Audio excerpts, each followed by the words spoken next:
नमस्कार मित्रों, पंडित PS लाल YouTube channel पर आप सबों का हृदय की गहराई से बहुत बहुत स्वागत है, अभिनंदन है। सर्वप्रथम 2025 का आप लोगों को नव वर्ष की हार्दिक शुभकामनाएं, बहुत बहुत बधाई। आप लोग का जीवन मंगलमय हो और जीवन में सदैव मुस्कुराते रहे। आज जो मैं चर्चा कर रहा हूँ वो मिथुन राशि के जातक के संदर्भ में चर्चा कर रहा हूँ। जानेंगे कि जनवरी माह 2025 में मिथुन राशि के जातक के जीवन में क्या प्रभाव पड़ने वाला है, क्योंकि गोचर के परिवर्तन का असर जीव के जीवन में पड़ता ही पड़ता है, इससे कोई बच नहीं सकता है। इसी को काल चक्र कहते हैं, समय चक्र कहते हैं। यह प्रभाव पॉजिटिव हो या नेगेटिव हो, प्रभाव तो पड़ता ही पड़ता है। लेकिन कुछ प्रभाव ऐसे हैं जिसको हम अपने कर्मों से उसको बैलेंस में बना लेते हैं, और कुछ प्रभाव ऐसे हैं जिससे नहीं बच पाते हैं। सरल शब्दों में कहा जाए तो रोगों का इलाज होता है, यदि भोग है तो जीव के जीवन में उसको भोगना ही पड़ता है। बावजूद ज्योतिष शास्त्र में ऐसी विधाएं हैं, जो लोग पूर्व से कॉन्शस रहते हैं, समर्पित रहते हैं, तो इसका लाभ उन्हें जीवन में मिलता ही मिलता है। तो मिथुन राशि के जातक के जीवन के महत्वपूर्ण पहलुओं पर मैं आज चर्चा करूंगा, और ये राशिफल चंद्र के राशिफल पर, चंद्र राशि पर चर्चा होगी, आधारित है। और निवेदन है कि यदि आप जो लोग नए हमारे चैनल में आज जुड़े हैं तो कृपया उसे सब्सक्राइब कर लें और वीडियो को अंत तक देखें, चूँकि अंत में बताएंगे कुछ उपाय, जिस उपाय का लाभ आपको जीवन में अवश्य मिलेगा। और एक सूचना है आपके लिए कि जो व्यक्ति चार्ट एनालिसिस कराना चाहते हैं, और यदि जिनके पास डेट ऑफ बर्थ और बर्थ टाइम प्लेस नहीं है, ऐसे व्यक्ति भी अपने जीवन से संदर्भित समस्याओं को जानना चाहते हैं, तो इसका लाभ आप घर बैठे ले सकते हैं। ऑनलाइन सेवा मैं करता हूँ। तो जिनको चार्ट एनालिसिस कराना है वो सही सही अपना date of birth, birth time और प्लेस देंगे, और जिनके पास वो नहीं है तो वो अपने हाथ का कलाई से लेकर, इस कलाई से लेकर और इस फिंगर तक आपको 2 फोटो देना है। उस पर मैं एनालिसिस करके आपको जवाब भेज दूंगा, लेकिन सेवा शुल्क लागू है। चलिए अपनी चर्चा को आगे बढ़ाते हुए आगे बात करते हैं, जानते हैं कि जनवरी माह 2025 में मिथुन राशि वाले जातक का गोचर में ग्रह की स्थिति कुछ इस प्रकार है कि द्वितीय भाव में मंगल देव बैठे हुए हैं, चतुर्थ भाव में केतु देव है, छठे भाव में बुध देव बैठे हुए हैं, सप्तम भाव में सूर्य देव बैठे हुए हैं, नवम भाव में शनि देव और शुक्र देव विराजमान है, दसम भाव में राहु देव है और द्वादश भाव में गुरु देव है। ये रही गोचर में ग्रह की स्थिति। इस माह अर्थात जनवरी में सूर्य एवं बुध राशि परिवर्तन करेंगे। इन ग्रहों के राशि परिवर्तन के पूर्व और बाद में क्या क्या प्रभाव रहेगा, आइए जानते हैं। सर्वप्रथम बिंदुवार चर्चा करने से पूर्व ये बता दूं कि यदि वास्तविक में अर्थात मेष वृष मिथुन लग्न है, तो आप ये समझे कि आपके जीवन में बिना ऑब्स्टेकल के आप आगे नहीं बढ़ेंगे। आपके अंदर पराक्रम बहुत है और ज्ञान भी सूक्ष्म ज्ञान बहुत है, और आपका एक नज़रिया भी अलग है, इसलिए कि सहज लोग आपको पहचानने में असफल हो जाएंगे। और कभी कभी ऐसे व्यक्ति क्षणिक ज्ञान अर्थात तो सामने वाला का ज्ञान लेकर ही अपना काम निकाल लेते हैं। सभी व्यक्ति ऐसे नहीं होते, लेकिन ये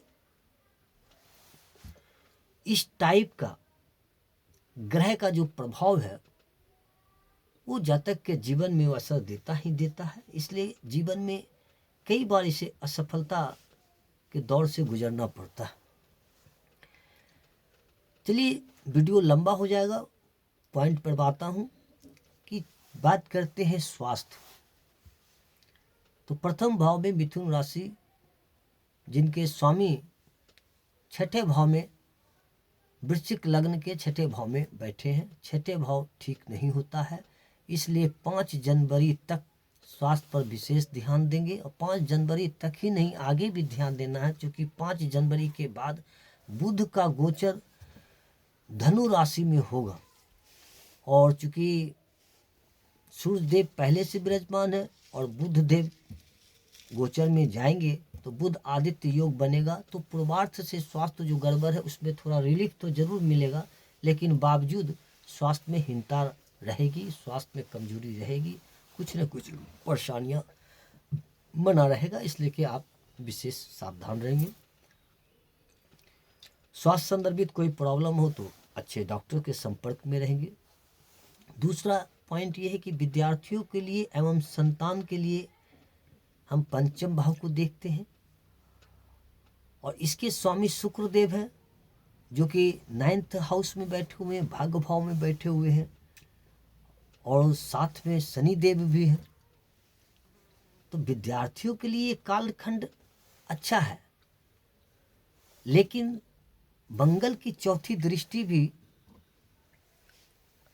पंचम भाव पर पड़ रही है, इसलिए कि विद्यार्थी इस कालखंड में काफी सक्रिय होकर काम करेंगे।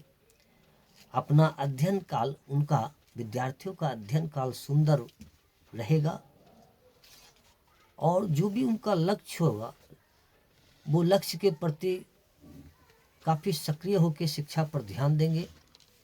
लेकिन याद रहे कि पूर्णतः ईमानदारी होकर आपको संघर्ष करने की जरूरत है, क्योंकि शनिदेव बिना संघर्ष के नहीं देते हैं, और मंगल की चौथी दृष्टि भी आप पर है। इसलिए कि माइंड थोड़ा सा, जो विद्यार्थी है और ऐसे भी विद्यार्थी जीवन थोड़ा भटकाव का, जिनके चंद्रमा कमजोर होते हैं तो उसका जीवन थोड़ा भटक जाता है। और आज और चूंकि चंद्रमा मनसा जाता है ग्रह है, तो यदि जिनको कमांड नहीं होगा अपने लक्ष्य पर, वो कमांड नहीं होंगे, तो ये इनके प्रकरण जो है वो डिस्टर्ब भी हो जाएंगे। यदि आप चित्त से शांत नहीं रहेंगे तो आप लक्ष्य को प्राप्त नहीं कर पाएंगे, और शनि देव बिना संघर्ष के आपको फल नहीं देंगे। इस कालखंड में यदि आप ईमानदार होकर अपने शिक्षा को ग्रहण करते तो आपको अच्छा परिणाम अवश्य मिलेगा। यदि धोखा देते हैं तो धोखा देने से धोखा खाना, समझिए, धोखा देने से धोखा खाना समझा जाता है। तो इसलिए आप यदि कहीं ईमानदार होकर आप संघर्ष नहीं कर रहे तो यूं समझे कि आप खुद को धोखा दे रहे हैं, आप खुद धोखा खा रहे हैं, किसी और को धोखा नहीं दे रहे हैं। चलिए आगे जानते हैं संतान पक्ष। संतान पक्ष के लिए बेहतर है, सुंदर है, इसमें कहीं कोई दिक्कत नहीं है। अब आगे बात करते हैं प्रेम प्यार लव रिलेशन कैसा रहेगा। तो अति सुंदर रहेगा। लव रिलेशन में अच्छे समय गुजरेंगे। जातक के लव रिलेशन के बीच अच्छे संबंध गुजरेंगे। अब आगे जानते हैं कि वैवाहिक जीवन व व्यापार, इसे 7म भाव से देखा जाता है, और यहाँ राशि है धनु, और सूर्य देव विराजमान है। सूर्य देव 15 जनवरी तक कहीं रहेंगे। 15 जनवरी के बाद सूर्य मकर राशि में चले जाएंगे। तो 15 जनवरी तक वैवाहिक जीवन में पति पत्नी के बीच संबंध काफ़ी अच्छे रहेंगे, नो डाउट है। एक दूसरे के साथ सामंजस्यता रहेंगे, सहयोग रहेगा, परस्पर एक दूसरे के प्रति बढ़ चढ़कर सहयोग करेंगे। यदि इस कालखंड में आप कोई धार्मिक प्रयोजन कराना चाहते हैं या धार्मिक प्रयोजन में जाना चाहते हैं, भाग लेना चाहते हैं, तो अवसर मिलेगा, आप जा सकते हैं। लेकिन 15 जनवरी के बाद अपने जीवन साथी का आप विशेष ध्यान रखने की जरूरत है। जातक को ससुराल पक्ष से भी गुड न्यूज मिलेगा, लाभ मिलेगा, और इस दौरान यदि आपका कहीं पैसा रुका हुआ है तो वो पैसा आपको वापस मिलने की संभावना दिख रही है। 5 जनवरी को बुध का सप्तम भाव में गोचर होगा, तो बुध चूंकि सूर्यदेव तो पहले से है और बुध देव का गोचर होगा, तो बुध और सूर्य के एक साथ मिलने से बुध आदित्य योग बनेगा। तो पूरे माह जातक का व्यापार में लाभ होगा, और यदि कोई पार्टनरशिप में कार्य कर रहे हैं तो लाभ मिलेगा। यदि व्यापार को इस दौरान आगे बढ़ाना चाहते हैं तो आप बढ़ा सकते हैं, अच्छा परिणाम मिलने की संभावना दिख रही है। सजग होकर काम करें, आपको लाभ मिलेगा। अब आप चर्चा करते हैं भाग्य एवं कैरियर। मिथुन राशि वाले, भाग्य भाव अर्थात नवम भाव में शुक्रदेव के साथ शनि देव बैठे हैं। दसम भाव मीन राशि है और साथ में राहु देव बैठे हैं दसम भाव में। राहु यहाँ जातक को काफ़ी एक्टिव बनाएगा अपने कार्य के प्रति।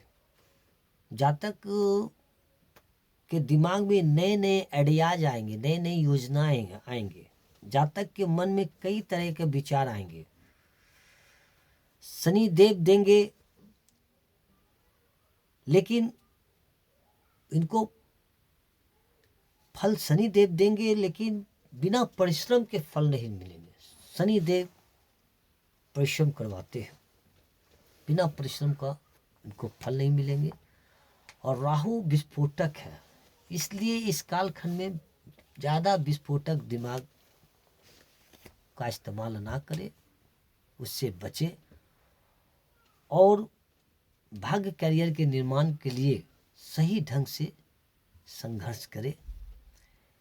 लेकिन साथ में शुक्रदेव है, इसलिए जातक इनलीगल एक्टिव में नहीं पड़े, नहीं तो नुकसानदेह होगा।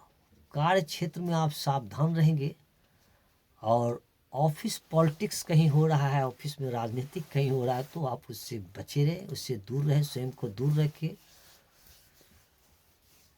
नौकरी में यदि पद उन्नति की बात है तो इसमें कुछ रुकावट होगी।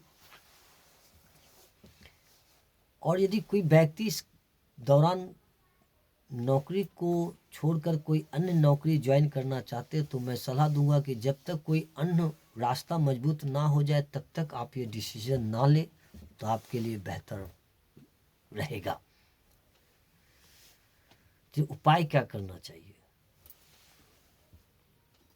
तो उपाय के दृष्टिकोण से अगर बात की जाए तो बुनियादी उपाय के दृष्टिकोण से तो आपको गणेश जी का पूजा और मंगल के शरण में आपको रहने की जरूरत है। और बुद्ध देव का बीज मंत्र 108 बार आप पढ़े और मंगल देव के शरण में आप रहे। ताउम्र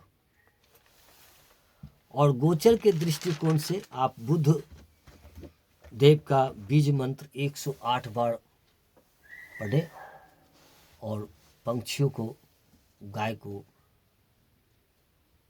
और विशेषकर पंछी को कुछ न कुछ निवाला अवश्य दे। फिर मिलते हैं नए एपिसोड के साथ, नए विषय को लेकर। अब आप मुझे इजाज़त दीजिए। वीडियो देखने के लिए बहुत बहुत धन्यवाद।